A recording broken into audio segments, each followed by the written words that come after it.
Leif, one of the things you've mentioned to me before about being effective at the kind of relationship piece is how you start the hiring process with the intent to hire. Can you talk a bit about that? So one of the things that we've, when I was at Procore and in my 4 weeks at Dialpad, started to really closely look at is candidate experience. And so if I think about what really matters most, right, the capability to win, and this gets into really also more of the art, right?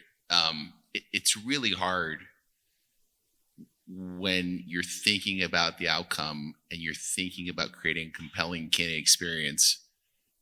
It's really easy to try and over-metricize it, right? You have to have 3 people at on-site. You have to have 2 people here. You have to have 5. If you build a machine and it's just a machine, then you lose, that real touch that's important.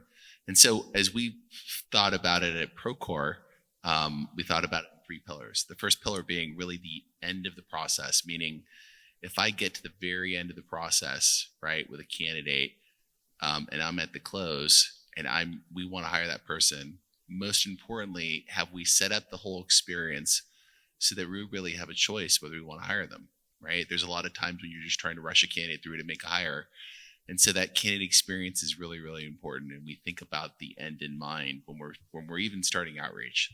The second piece is just the experience. And so we built to a place where, again, we built diverse interview panels. We measured diverse candidate slates. We started to really look at the overall experience, knowing in some cases on our engineering side that drastically slowed down hiring.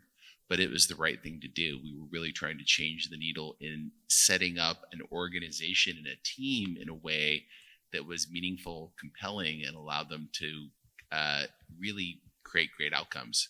And that was a really diverse function. And then the top piece is just what I call the third pillar, which is just sourcing and screening. How transparent are you in the very front end about the experience, right? When you're engaging with a candidate, are you talking about the experience? Are you talking about comp?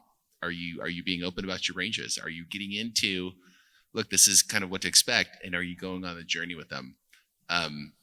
What we're talking about is all the same thing, right? It's as much as you want to build these amazing metrics and funnels, there's always going to be an element of don't over-metricize your funnel, and you have to build that human touch, and you have to figure out a way to measure how effective candidates experiences are based on the experiences your recruiters are creating. You mentioned about like going into the hire at the very beginning with the intention of like, let's make this hire happen, rather than a lot of companies are like, okay, let's see if you get through the first step, and then let's see if you get through the second step. Whereas you think if someone's worth engaging with upfront, you should have the intention that, okay, we want to make sure this person could be hired, therefore everything's going to be much better designed and much better laid out. So how do you, like, when you're doing, are you saying that it comes back to the pillar of sourcing, like upfront, don't engage with somebody unless you think there's an absolute, like, real chance of you hiring them? So, and it gets into exactly that, right? Which is, there's an old saying, right? Treat people how you want to be treated. Treat people how they want to be treated, right?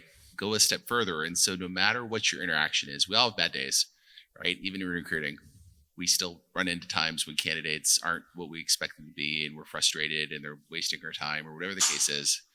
What we instill as a principle and a practice is treat people well, right? If you're on a call with a candidate at the very beginning, find something that you're going to learn from that experience, right? Figure out how you're going to learn more about the market if this isn't going to be somebody that's going to be a really good fit for you. Whatever you do, if you're going to take a call, don't do a 2-minute call and shut it down really quickly. Give them the time that you committed to make sure that the experience is good. Because if you don't do that, they may walk away and blast you on Glassdoor or a number of different places, right? So it seems really simple, treat people well, but it's easily forgotten.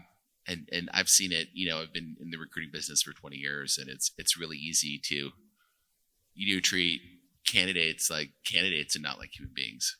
And that's the hardest bad habit to shift when somebody's joining an organization, is setting up the principle of, candidate feedback, right? One of the things we did at Procore is we worked really, really hard to the best of our transparent ability to give feedback verbally, minimally, if somebody makes it to what we call a core and onsite. And make sure that, it's tricky to do it, right? Especially if the person wasn't a great, they didn't match the values of the company, and that was pretty obvious, and it was tough to really quantify it. The key is find a way to do the best that you can to provide that insight for them, so they leave with a good impression of the organization.